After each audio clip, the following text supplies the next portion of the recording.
نحمده ونصلي ونسلم على رسوله الكريم أما بعد فأعوذ بالله من الشيطان الرجيم بسم الله الرحمن الرحيم إنما هذه الحياة الدنيا متاع وإن الآخرة هي دار القرار صدق الله مولانا العظيم وبلغنا رسوله النبي الأمين المختار الكريم ونحن على ذلك لمن الشاهدين والشاكرين والحمد لله رب العالمين.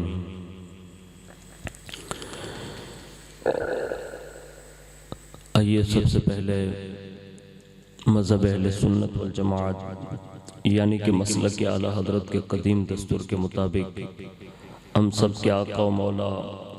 حضور سراپا نور سیدنا محمد رسول اللہ صلی اللہ علیہ وآلہ وسلم کی بارگاہ پر نور میں جی لگا کر درود پاک کی نظریں پیش کر لیں. الصلاة والسلام علیکہ یا رسول اللہ، الصلاة والسلام علیکہ یا حبیب اللہ، الصلاة والسلام علیکہ یا نبی اللہ وعلا آلک واصحابک یا نور اللہ صلی اللہ تعالی علیہ وآلہ وسلم. اللہ رب العزت کی توفیق سے اور اس کے پیارے محبوب صلی اللہ تعالی علیہ وآلہ وسلم کے صدق و توسل سے بالخصوص پیران پیر روشن ضمیر سیدنا الشیخ عبدالقادر جیلانی المعروف غوث العظم دستگیر رضی اللہ تعالی عنہ کی نگاہ عنایت سے برکاتی ہاشمی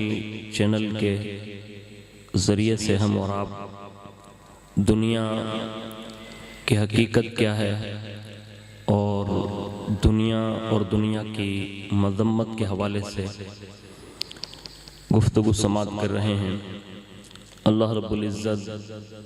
ہماری زبانوں پر کلمت الحق جاری فرمائیں اور ہم سب کو حق سن کر حق پر عمل کی توفیق نصیب فرمائیں.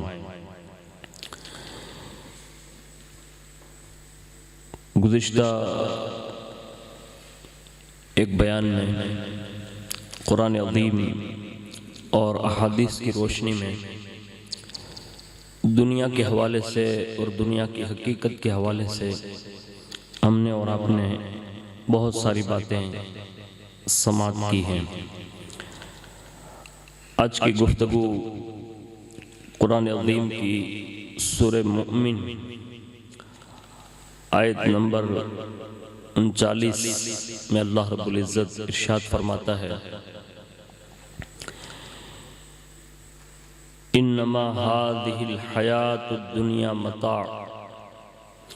یہ دنیا کا جینا تو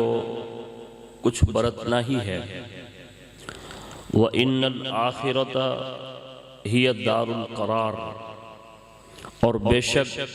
وہ پچھلا ہمیشہ رہنے کا گھر ہے. حضرت سیدنا امام خازن رحمت اللہ تعالی علیہ اس کی تفسیر میں فرماتے ہیں کہ دنیاوی زندگی اس ساز و سامان کی حیثیت رکھتی ہے جس سے ایک مخصوص مدت تک نفع اٹھایا جا سکتا ہو اور بالآخر وہ مدت ختم ہو جائے، جبکہ اخروی زندگی کو زوال نہیں. اور آیت کا مرادی معنی یہ ہوگا کہ دنیا فانی ہے اور اس میں کوئی منفعت نہیں، اور آخرت ہمیشہ باقی رہنے والی ہے. اور یہ بات تو ہر کوئی جانتا ہے کہ فانی سے بہتر باقی ہوا کرتا ہے. کسی عارف نے اسی بات پر کہا تھا کہ اگر دنیا فنا ہو جانے والا سونا ہو یعنی گولڈ ہو اور آخرت باقی رہنے والا مٹی کا ٹھیکرا ہوتی تو بھی آخرت دنیا سے بہتر ہوتی، جبکہ حقیقت یہ ہے کہ دنیا فنا ہونے والا مٹی کا ٹھیکرا اور آخرت باقی رہنے والا سونا ہے، تو پھر یہ کیسے دنیا سے بہتر نہ ہوگی؟ تو اس ضمن میں ہمیں اور آپ کو یہ پتہ چلا اور معلوم یہ ہوا کہ دنیا میں جتنی بھی چیزیں ہیں وہ ساری کی ساری فنا ہونے والی ہے، اور آخرت کی جو چیزیں ہیں وہ ساری کی ساری باقی رہنے والی ہیں۔ اب دنیا کو دنیا کیوں کہتے ہیں؟ تو اس کی وجہ یہ ہے، حضرت امام جوہری رحمت اللہ تعالی علیہ کہتے ہیں کہ دنیا کا لغوی معنی ہے قریب، اور دنیا کو دنیا اس لیے کہتے ہیں کہ یہ آخرت کی نسبت انسان سے زیادہ قریب ہے، یا اس وجہ سے کہتے ہیں کہ یہ اپنی خواہشات و لذات کے سبب دل سے زیادہ قریب ہے، اس لیے اس دنیا کو دنیا کہتے ہیں۔ دنیا کی تعریف میں کل کی گفتگو میں نے ایک بات عرض کی تھی، آج بھی چند باتیں ہیں اور دنیا کے حوالے سے کہ دنیا کہتے کس کو ہیں۔ تو علماء علم کلام نے اس پر دو اقوال ارشاد فرمائے ہیں۔ نمبر ایک، ہوا اور فضا کے ساتھ روئے زمین پر موجود ہر چیز کو دنیا کہتے ہیں، اور دوسرا قول انہوں نے کہا ہے کہ دار آخرت سے پہلے تمام مخلوق دنیا ہے، خواہ وہ جوہر ہو یا عرض۔ ان دو اقوال میں سے دوسرے قول کو لیتے ہوئے حضرت سیدنا امام نووی رحمت اللہ تعالی علیہ فرماتے ہیں کہ زیادہ ظاہر قول یہی ہے، جیسا کہ حضرت سیدنا علامہ بدر الدین عینی رحمت اللہ تعالی علیہ بخاری شریف کی شرح میں ذکر فرمایا ہے۔ پس اس اعتبار سے اگر ہم اور آپ دیکھنے جائیں تو سونا، چاندی، ان سے خریدی جانے والی تمام ضروری اور غیر ضروری اشیاء دنیا میں داخل ہیں، نیز ضرورت کی وہ اشیاء جن کا شریعت میں حکم دیا گیا ہے وہ بھی اس میں شامل ہے، جیسا کہ اللہ رب العزت کا فرمان وَلَا تَنْسَ نَصِيبَكَ مِنَ الدُّنْيَا، اور دنیا میں اپنا حصہ نہ بھول۔ اس کے تحت حضرت امام واحدی رحمت اللہ تعالی علیہ اپنی تفسیر میں فرماتے ہیں کہ حضرت سیدنا قتادہ رحمت اللہ تعالی علیہ نے فرمایا کہ اس کا مطلب یہ ہے کہ دنیا میں حلال کو نہ بھول، حلال کو تلاش کرتا رہے۔ اس اعتبار سے معنی یہ ہوگا کہ تم دنیا میں رزق حلال سے اپنا حصہ تلاش کرنا نہ چھوڑو۔ اور ایک جگہ پر حضرت سیدنا حسن رحمت اللہ تعالی علیہ فرماتے ہیں کہ اس آیت مبارکہ میں یہ حکم دیا گیا کہ اپنے مال سے صرف زندگی بسر کرنے کی مقدار کچھ حصہ لے لے اور بقیہ کو اپنی آخرت کے لیے آگے بھیج دے۔ آپ رحمت اللہ تعالی علیہ سے یہ بات منقول ہے کہ زائد مال کو آگے بھیج دے اور جو تجھے پہنچے اس کو روک لے۔ بیان کردہ اقوال کی روشنی میں اور مذکورہ بالا آیت کے اس لفظ نصیب سے مراد یہ ہے کہ دنیا سے بقدر کفایت ہی حصہ لینا چاہیے، ورنہ اس سے جو زائد ہے اس سے ہمیں آخرت کے لیے بھیجنے کا حکم ہے۔ اور دنیا کے فنا ہونے کا بیان بھی میں نے کل ایک آیت کریمہ آپ کے سامنے پیش کی جس کا یہ جز ہے، کل من علیہا فان، زمین پر جتنے ہیں سب کو فنا ہے، یعنی کوئی باقی رہنے والا نہیں۔ اس کے تحت بھی مفسرین نے یہ ارشادات لکھے ہیں کہ یہاں فنا سے مراد ہلاک ہونے والا ہے، کیونکہ دنیا میں انسان کا وجود عرض کی حیثیت رکھتا ہے اور عرض کو بقا نہیں ہے، اور جس کو بقا نہ ہو وہ فانی ہے۔ پس اس آیت میں انسان کو عبادت پر ابھارا گیا ہے اور دنیا کے قلیل عرصے میں اطاعت کی ترغیب دلائی گئی ہے۔ اس تفسیر پر دنیا کے فانی ہونے کا معنی یہ ہوگا کہ دنیا باقی نہ رہنے والا عرض یعنی قائم بالغیر ہے، اور جو باقی نہ رہے وہ فانی ہوتا ہے۔ تو دنیا بھی فانی ہے اور فنا ہو جانے والی ہے۔ اس لیے ہمارے اسلاف نے اس دنیا سے کبھی دل نہ لگایا، بلکہ انہوں نے ہمیشہ آخرت کو پیش نظر رکھا، جیسا کہ حدیث پاک میں اس دنیا کی حقیقت کو بیان کرتے ہوئے حضرت سیدنا ابو ہریرہ رضی اللہ تعالیٰ عنہ سے یہ بات روایت ہے کہ وہ خود فرماتے کہ مجھ سے اللہ کے پیارے حبیب صلی اللہ علیہ وسلم نے ارشاد فرمایا، تجھے دنیا کی حقیقت دکھلاؤں؟ میں نے عرض کیا، ہاں یا رسول اللہ صلی اللہ علیہ وسلم۔ آپ نے میرا ہاتھ پکڑ کر مجھے مدینہ طیبہ کی ایک وادی میں لے گئے، اور جہاں کوڑا پڑا تھا اور اس میں گندگی اور چھیتڑے اور انسان کے سر کی بوسیدہ ہڈیاں تھیں، آقا کریم صلی اللہ علیہ وسلم نے فرمایا، اے ابو ہریرہ، یہ سر بھی تمہارے سروں کی طرح حریص اور لالچی تھے، اور ان میں تمہاری طرح بہت آرزویں تھیں، مگر آج یہ خالی ہڈیاں بن چکی ہیں جن پر کھال بھی نہیں رہی، اور ان قریب یہ مٹی ہو جائیں گے۔ یہ گندگی ان کے کھانوں کے رنگ ہیں جنہیں ان لوگوں نے کما کما کر کھایا، آج لوگ ان سے منہ پھیر کر گزرتے ہیں۔ یہ پرانے چھیتڑے جو کبھی ان کے اچھے اچھے کپڑے ملبوسات ہوا کرتے تھے، آج ہوا انہیں اڑا کر پھرتی ہے، اور یہ ان کی سواریوں کی ہڈیاں ہیں جن پر وہ سوار ہو کر شہروں شہروں گھما کرتے تھے۔ جو دنیا کے انجام پر رونا پسند کرتا ہو اسے رونا چاہیے۔ حضرت ابو ہریرہ رضی اللہ تعالی عنہ فرماتے ہیں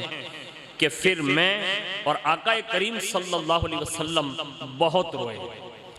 یہ حدیث پاک جو ہے مکاشفۃ القلوب میں نقل کی گئی ہے۔ حضرات، حقیقت میں یہ دنیا رونے کی جگہ ہے۔ اگر یہ دنیا ہنسنے اور مسکرانے کی جگہ ہوتی تو محبوب خدا صلی اللہ علیہ وسلم اور آپ کے صحابہ کرام علیہم رضوان اور آپ کے خاندان کے اہل بیت اطہار علیہم رضوان رات بھر نہ روتے۔ ایک روایت میں یہ بھی آیا ہے کہ جب حضرت آدم علیہ السلام کو زمین پر اتارا گیا تو اللہ تبارک و تعالیٰ نے فرمایا، تباہی کے لیے عمارتیں بناؤ اور موت کے لیے بچے پیدا کرو۔ یہ حضرت آدم علیہ السلام سے ارشاد فرمایا گیا، جو حلیۃ الاولیاء میں بحوالہ حلیۃ الاولیاء مکاشفۃ القلوب میں نقل کیا گیا ہے۔ اس سے بھی ہمیں اور آپ کو اس دنیا کی حقیقت سے آگاہ ہو جانا چاہیے کہ یہ دنیا فانی ہے، فنا ہونے والی ہے، اور اس سے کسی کو سروکار نہیں ہے کہ جو بھی اس میں موجود ہیں وہ ایک دن ضرور معدوم کی طرف جائیں گے، یعنی فنا ہو جائیں گے۔ اسی طرح دنیا سے جو دل لگائے گا، دنیا کی طرف جو راغب ہو جائے گا، اور پھر اسے اللہ اور اس کے رسول اور اللہ اس کے رسول کے احکامات کی اگر اس سے ذرہ برابر بھی خبر نہ رہی، اور اگر وہ اسی پر زندگی گزارتا رہا، تو اس کے حوالے سے بھی اللہ کے پیارے حبیب صلی اللہ علیہ وسلم نے کیا ارشاد فرمایا، اس کو سنیے۔ اللہ کے حبیب صلی اللہ علیہ وسلم نے ارشاد فرمایا کہ قیامت کے دن ایسے لوگ آئیں گے جن کے اعمال حسنہ تہامہ کے پہاڑوں کے برابر ہوں گے، مگر انہیں جہنم کی طرف لے جایا جائے گا، یعنی جن کے اعمال اتنے وزندار ہوں گے کہ بڑے بڑے پہاڑوں کے مانند ہوں گے، جیسا کہ تہامہ کا نام لے کر حضور نے پہاڑوں کی نشاندہی فرمایا انہیں جہنم کی طرف لے جایا جائے گا۔ صحابہ کرام علیہم رضوان نے اس وقت عرض کیا کہ یا رسول اللہ صلی اللہ علیہ وسلم، کیا وہ نماز اور روزہ ادا کرنے والے لوگ نہ ہوں گے، یعنی وہ روزہ اور نماز نہ پڑھتے ہوں گے؟ تو آقا کریم صلی اللہ علیہ وسلم نے ارشاد فرمایا، ہاں وہ لوگ روزے دار ہوں گے، رات کا ایک حصہ عبادت میں گزارنے والے ہوں گے، مگر وہ دنیا کے دل دادا ہوں گے، یعنی دنیا کے زیب و زینت بناؤ سنگار پر فدا ہونے والے لوگ ہوں گے، اس لیے انہیں جہنم کی طرف ہانک دیا جائے گا۔ اب آپ اندازہ لگائیں، ذرا سوچیں کہ اس حالت میں بھی لوگوں کو لایا جائے گا بظاہر جن کی نیکیاں پہاڑوں کے مانند بھی ہوں گی، پھر بھی انہیں جہنم کی طرف ہانک کر دھکیل دیا جائے گا۔ آج کی یہ دنیا کی سرخیاں، آج کی یہ دنیا کی رنگینیاں، آج یہ دنیا کی چمک دمک جو پوری دنیا لیول پر سارے انسانوں کو لپیٹے میں لیے ہوئی ہیں، اللہ کرے کہ لوگوں کو دنیا کی حقیقت سمجھ میں آ جائیں کہ آخر یہ دنیا فنا ہونے والی ہے اور اس میں کوئی باقی نہیں رہا۔ اسی طرح حضرت سیدنا امام محمد غزالی رحمت اللہ تعالی علیہ نے احیاء العلوم شریف میں جلد 3 صفحہ نمبر 460 پر یہ بات ارشاد فرمائی ہے اور وہ نقل کرتے ہیں۔ وہ فرماتے ہیں کہ حضرت عیسیٰ علی نبینا علیہ السلام کا فرمان ہے کہ جس طرح ایک برتن میں آگ اور پانی جمع نہیں ہو سکتے، اسی طرح ایک دل میں دنیا اور آخرت کی محبت جمع نہیں ہو سکتی۔ اب یہ ان لوگوں کے لیے فرامین ہے کہ حقیقت میں جنہوں نے دنیا کو جان لیا تھا کہ دنیا فنا ہونے والی ہے۔ اس پر میں ایک بہت ہی مشہور زمانہ شخصیت، دنیا کی عبقری شخصیت جسے کہا جا سکتا ہے، میری مراد حضرت سیدنا امام حسن بصری رحمت اللہ تعالی علیہ، جن کے حوالے سے ایک پورا بڑا چپٹر ہے ان کی سیرت کے حوالے سے، اللہ نے کبھی توفیق دی تو انشاءاللہ ان کی ذات والا صفات کے حوالے سے بھی کچھ باتیں عرض کرنے کی سعادت حاصل کریں گے۔ لیکن ان کے حوالے سے یہ لکھا ہے کہ یہ بہت بڑے بزنس مین تھے، یہاں تک کہ ہیرے اور جواہرات اور موتی ان کا وہ بزنس کرتے تھے،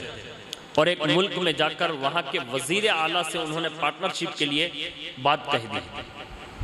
اسی درمیان ایک واقعہ پیش آیا کہ اس کا جو وزیر تھا بادشاہ کا، وہ کہیں جا رہا تھا، تیاری کر رہا تھا۔ جب آپ پہنچے تو اس نے پوچھا کہ آپ کہاں جا رہے ہیں؟ تو کہا کہ آپ بھی چلیں، ایک ضروری کام ہے، وہیں سے ہو کر واپس آتے ہیں، پھر بزنس کی بات کرتے ہیں، تجارت کی۔ مورخین نے لکھا ہے کہ جب حضرت امام حسن بصری ان کے ساتھ گئے اور وہاں وہ جنگل میں پہنچے تو وہاں بادشاہ کا لشکر ہے، بڑے بڑے اطباء ہے، حکماء ہے، عمرہ ہے، وزراء ہے، بڑی بڑی حسینائیں، لشکر ہیں، یہاں تک کہ بادشاہت کے اندر میں جتنے بھی لوگ آتے تھے وہ سارے کے سارے لوگ لشکر بر لشکر، گروہ بر گروہ، جماعت در جماعت سب کھڑے ہیں، اور ان کے سامنے ایک خیمہ لگا ہوا ہے۔ اور جیسے ہی سب سے پہلے ایک لشکر آگے بڑھا اور انہوں نے اس خیمے کا طواف کیا، کچھ کہا، واپس ہو گیا۔ تھوڑی دیر کے بعد امیر لوگ گئے، وہاں بھی طواف کیا، کچھ کہا، واپس ہو گئے۔ یکے بعد دیگرے یہی کیفیت سب کی رہی، سب واپس ہو گئے، یہاں تک کہ آخر میں بادشاہ خود گیا اور وزیر بھی گیا، انہوں نے بھی ایسے ہی کیا، طواف کیا، واپس آ گئے۔ اور جیسے ہی وہ واپس ہوئے تو حضرت امام حسن بصری رحمت اللہ تعالی علیہ نے اس وزیر سے پوچھا کہ آپ یہ بتا سکتے ہیں کہ آخر یہ کیا تھا جو آپ لوگوں نے کیا؟ تو اس وقت بادشاہ کے وزیر نے یہ جملہ کہا تھا، کہا حسن یہاں بادشاہ کا بیٹا دفن ہے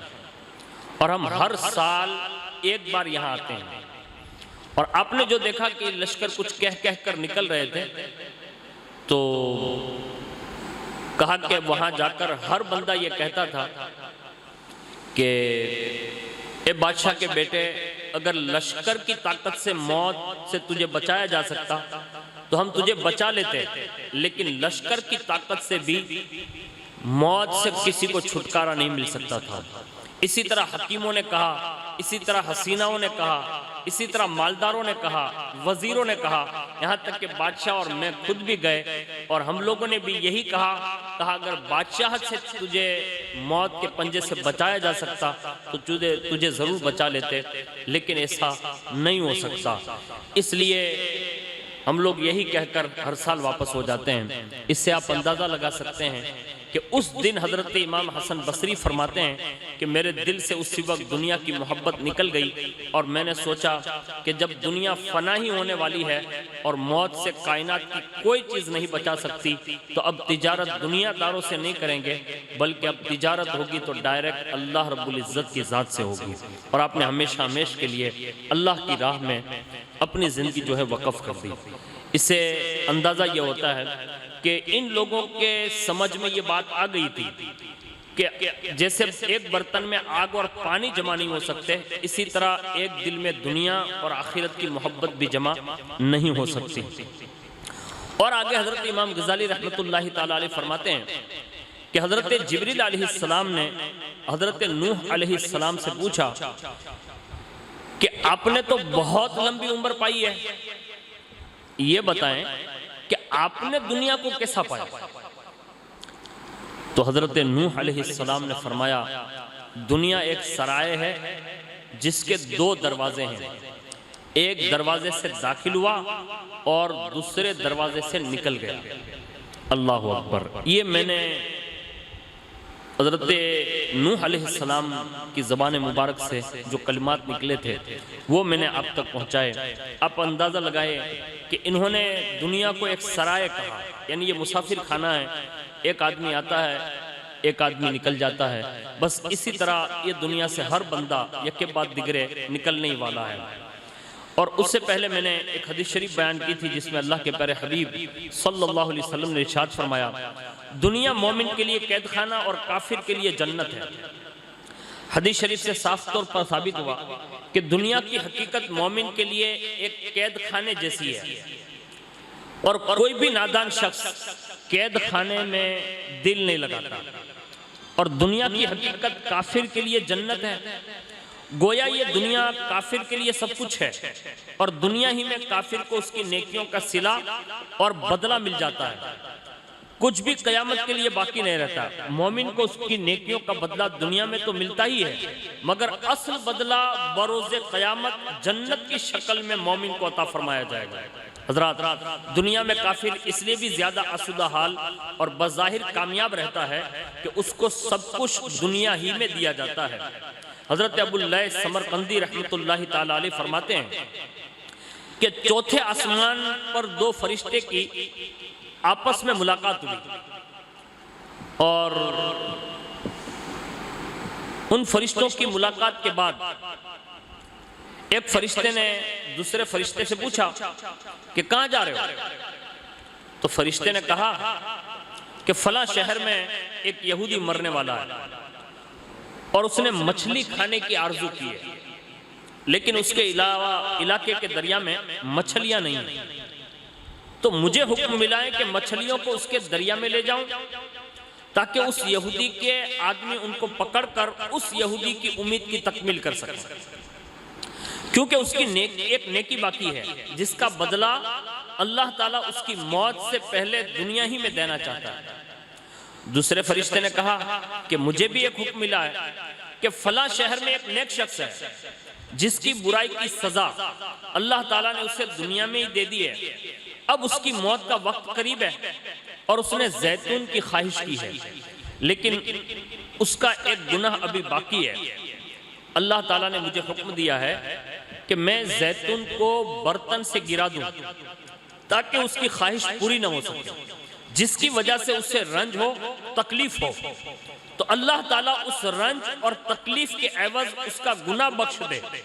اور جب وہ نیک بندہ اللہ تعالیٰ کی بارگاہ میں حاضر ہو تو اس کے ذمے کوئی گناہ باقی نہ رہے۔ اللہ اللہ۔ اس نورانی حکایت سے جو حضرت سیدنا ابو اللیث سمرقندی رحمت اللہ تعالی علیہ نے ارشاد فرمائی ہے، معلوم ہوا کہ اللہ تعالیٰ کی جانب سے مومن بندے کو کوئی رنج اور غم پہنچتا ہے یا تکلیف ہوتی ہے تو وہ اس کے لیے گناہوں کا کفارہ بن جائے،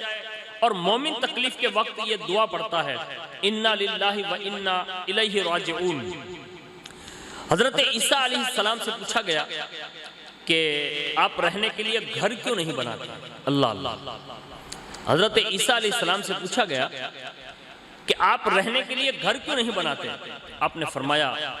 ہمیں پہلے کے لوگوں کے بوسیدہ اور پرانے مکان ہی کافی ہے۔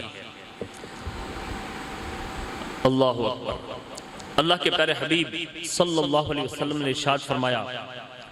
احضروا الدنیا فإنها أسحر من ہاروت و ماروت۔ فرمایا دنیا کے فتنوں سے بچو کیونکہ یہ ہاروت و ماروت سے بھی زیادہ جادوگر ہے۔ حدیث شریف میں کس قدر بار بار دنیا سے بچنے کی تعلیم دی گئی ہے. کہیں دنیا کو فتنوں کا اڈا، کہیں ہاروت اور ماروت سے بھی زیادہ اثر کارک، اور دنیا کو کہا گیا واقعی میں جب کسی مرد نے دنیا کو پہچان لیا تو پھر دنیا کو ایک آنکھ سے بھی وہ دیکھنا پسند نہیں کرتا. اس لیے اس وقت جو حالات بنتے جا رہے ہیں اور پوری دنیا اس بات پر آمادہ ہے، خاص کر کے حضرت انسان، کہ ہر چیز میں وہ دگنا، 3 گنا، 4 گنا، 5 گنا، ہر چیز وہ زیادتی پر مطلب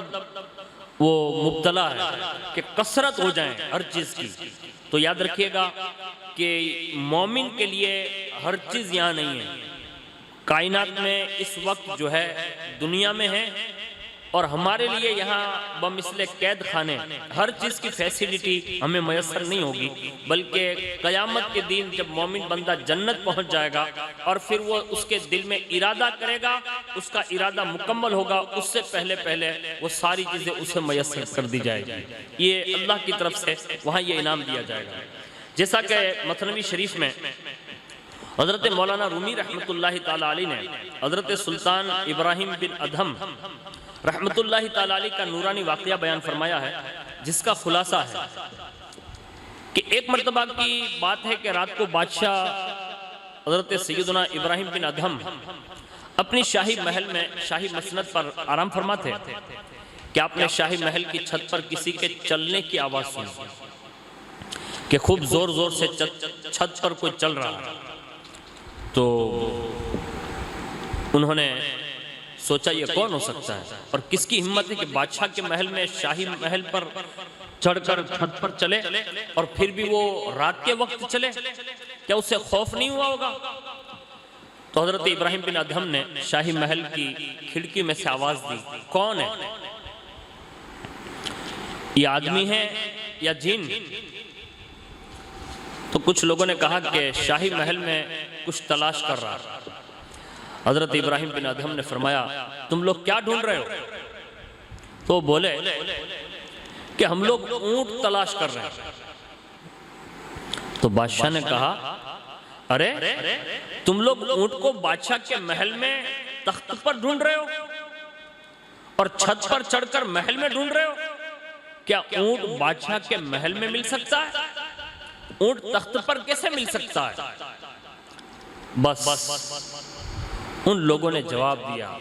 جو اونٹ تلاش کر رہے تھے، انہوں نے جواب دیا کہ شاہی محل میں اونٹ نہیں مل سکتا تو شاہی محل میں تخت پر بیٹھ کر خدا بھی نہیں مل سکتا.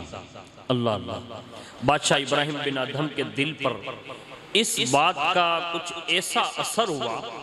کہ آپ نے بادشاہی کے تاج و تخت کو چھوڑ دیا، ذکر الہی میں مشغول ہو گئے، تلاش حق شروع کر دی. اور پھر حضرت بادشاہ ابراہیم بن ادھم اپنے مقصد میں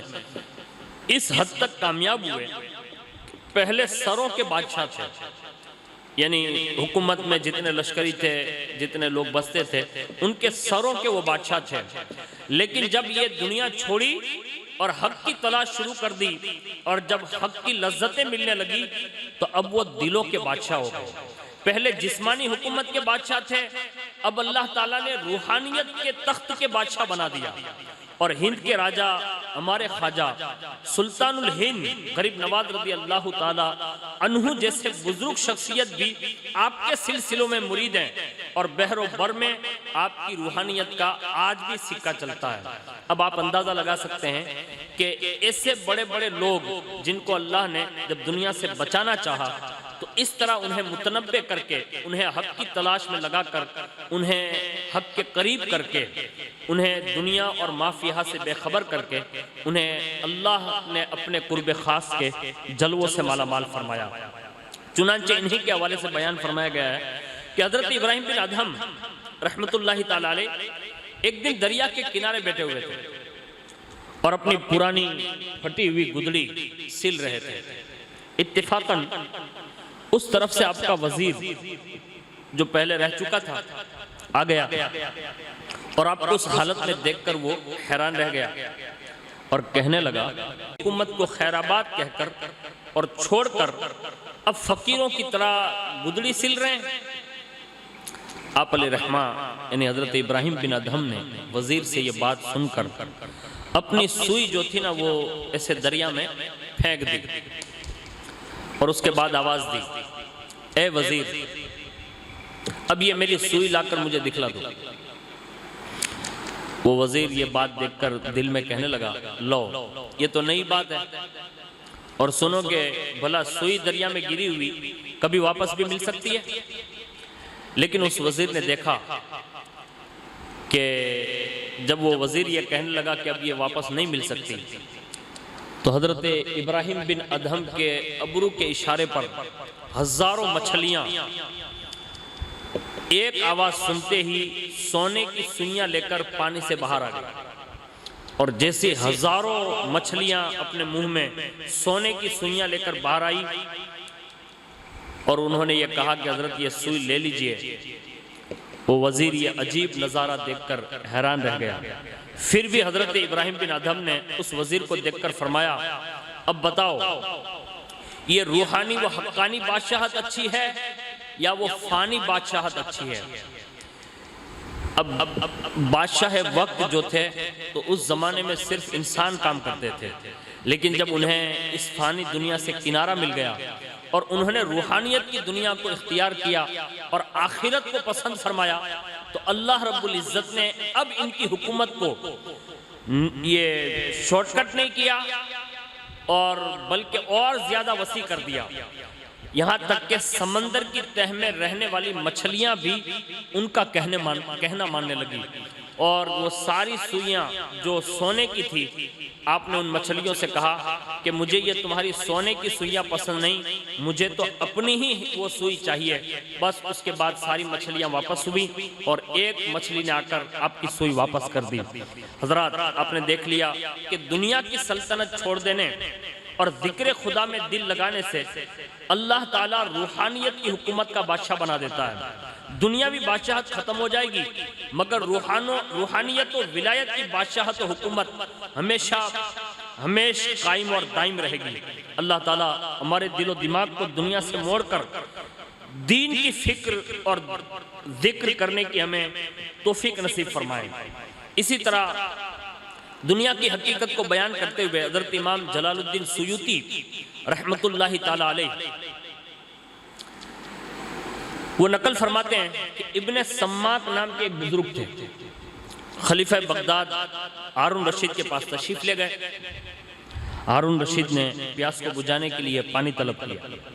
خادم نے پانی کا گلاس ہارون رشید کی خدمت میں پیش کر دیا تو اللہ والے بزرگ حضرت ابن سماک نے فرمایا، محترم ذرا ٹھہریے اور مجھے بتائیے کہ اگر شدت کی پیاس کے وقت کہیں پانی نہ ملے اور آپ پیاس سے بے چین ہو جائیں تو یہ ایک گلاس پانی آپ کتنی قیمت دے کر خریدیں گے؟ بادشاہ ہارون رشید نے جواب دیا کہ آدھی سلطنت دے کر۔ پھر ان بزرگ نے پوچھا کہ اگر یہ پانی آپ کے پیٹ میں پہنچ جائیں اور پھر وہ باہر آنا بند ہو جائیں، یعنی پیشاب آپ کا بند ہو جائیں اور وہ پانی بدن سے نہ نکلے تو آپ اس کے لیے کتنی رقم دیں گے؟ بادشاہ ہارون رشید نے کہا پوری حکومت۔ یہ سن کر وہ بزرگ ابن سماک نے فرمایا، اے بادشاہ، وہ حکومت جس کی قیمت صرف ایک گلاس پانی اور اس کا پیشاب ہو، بھلا کب اس قابل ہے کہ اسے دل لگایا جائے اور اس پر اترایا جائے؟ حضرت ابن سماک رحمت اللہ تعالی علیہ کی نصیحت آموز باتوں کو سن کر بادشاہ ہارون رشید رونے لگا اور اس سے کچھ جواب نہ بن پڑا۔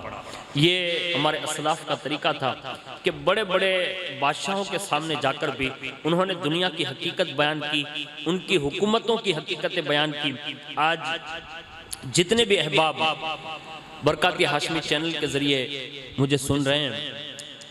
ان تمام احباب سے گزارش ہے کہ اللہ کے لیے تھوڑا غور کیجئے کہ اس وقت جو پوری دنیا لیول پر ہر بندہ یہ چاہتا ہے کہ میں ہی بادشاہ بن جاؤں، تو یہ دنیا کی بادشاہت زیادہ دیر تک ٹکنے والی نہیں ہے، بلکہ یہ فنا ہونے والی ہے اور آخر کار اس کو جو ہے اس کا انجام اختتام کو پہنچنے والا ہے۔ اگر حقیقی معنوں میں بادشاہ بننا ہے تو دنیا کا بادشاہ بننے کے بجائے ہمیں فکر آخرت کے حوالے سے روحانیت کا بادشاہ بننا چاہیے اور اللہ کے قرب خاص اور اس کے جلووں کے قریب جانا چاہیے، جس کے ذریعے سے اللہ تعالیٰ بے شمار برکتیں اور بے شمار رحمتوں سے نوازتا ہے۔ اختتام میں دنیا کی ایک حقیقت اور بھی ہمارے بزرگوں نے جو بیان کی ہے اس پر میں اپنی گفتگو کا اختتام کر دوں۔ جیسا کہ روایت میں حضرت نظام الدین اولیاء محبوب الہی عالم شباب میں چند دوستوں کے ساتھ ایک کیمیا ساز کے پاس گئے تھے۔ حضرت محبوب الہی کے ساتھی تو کیمیا ساز کے پاس ٹھہر گئے تھے اور سونا بنانے کا ہنر سیکھتے رہے، مگر حضرت محبوب الہی حضرت خواجہ بابا فرید رحمت اللہ تعالیٰ علیہ کی خدمت میں پہنچ گئے اور آپ کی خدمت میں مشغول رہے۔ ادھر کیمیائی ہنر سیکھنے والے تقریباً 40 دن کے بعد ایک سونے کا ناریل بنا کر بڑی کامیابی کے ساتھ اپنے ساتھی حضرت محبوب الہی کے پاس آئے اور سب کچھ بتایا اور سونے کا ناریل بھی دکھایا کہ تم اگر ہمارے ساتھ ہوتے تو سونے کا ناریل بھی تمہیں ملتا اور سونا بنانے میں کیمیا حاصل کرنے میں تم کامیاب ہو جاتے۔ جیسے انہوں نے یہ ساری باتیں حضرت نظام الدین اولیاء رحمت اللہ تعالیٰ علیہ سے کی، اسی وقت حضرت بابا فرید گنج شکر رحمت اللہ تعالیٰ علیہ نے ان سب کو ملاحظہ فرمایا اور اس کے بعد اپنی خانقاہ میں بلا کر ان کو بٹھا کر حضرت نظام الدین اولیاء کو حکم دیا کہ مجھے استنجا کی حاجت ہے، جاؤ مٹی کا ایک ڈھیلا لے آؤ۔ حضرت نظام الدین اولیاء رحمت اللہ تعالیٰ علیہ اپنے ساتھیوں کے سامنے آئے اور مٹی کا ڈھیلا لینے کے لیے تشریف لے گئے۔ جیسے مٹی کے ڈھیلے کو اٹھایا، مٹی ہاتھ میں آتے ہی سونا بن گئی۔ خود حیران اور جملہ ساتھی بھی حیرت میں کہ یہ کیا ہوا۔ اسی طرح جس مٹی کے ڈھیلے کو ہاتھ لگاتے جاتے وہ سونا بن جاتی، جس کو بھی ہاتھ لگاتے جاتے سونا بن جاتی۔ حضرت نظام الدین اولیاء اللہ کے ولی حضرت بابا فرید رحمت اللہ تعالیٰ علیہ کی خدمت عالیہ میں حاضر ہوئے اور بتایا کہ حضرت میں جس مٹی کو ہاتھ لگاتا ہوں وہ مٹی کا ڈھیلا سونا بن جاتا ہے۔ تو حضرت بابا فرید گنج شکر رحمت اللہ تعالیٰ علیہ نے فرمایا کہ صاحبزادے کچھ سمجھے کہ تمہارے ساتھیوں نے اتنے عرصے میں محنت اور مشقت کر کے کیمیا بنایا، پھر اس سے ایک سونے کا ناریل، تب جا کے انہیں یہ دولت میسر آئی۔ اور سنو، تم نے میری صحبت کو اختیار کیا تو میں نے تمہاری ذات کو سراپا کیمیا بنا دیا ہے۔ جب بھی تم مٹی کو سونا بنانا چاہو تو تمہارا ہاتھ لگے گا، وہ مٹی سونا بن جائے گی۔ اور دوسری بات حضرت بابا فرید نے یہ سمجھایا کہ جس مٹی کو اٹھاتے وہ مٹی سونا بن جاتی اور سونے سے استنجا نہیں ہو سکتا۔ گویا یہ سونا اس قابل نہیں کہ اس سے استنجا بھی کیا جائے اور اس سے پاکی بھی حاصل کی جائے۔ یہ دنیا کی حقیقت بتائی کہ دنیا کی حقیقت استنجا کے ڈھیلے سے بھی کم درجے کی حیثیت رکھتی ہے۔ اب آپ اندازہ لگائیے اور ذرا سوچیے اور اس پہ غور کیجئے، اور جتنے بھی دوست احباب میری اس بات کو سنیں وہ دوسروں تک پہنچائیں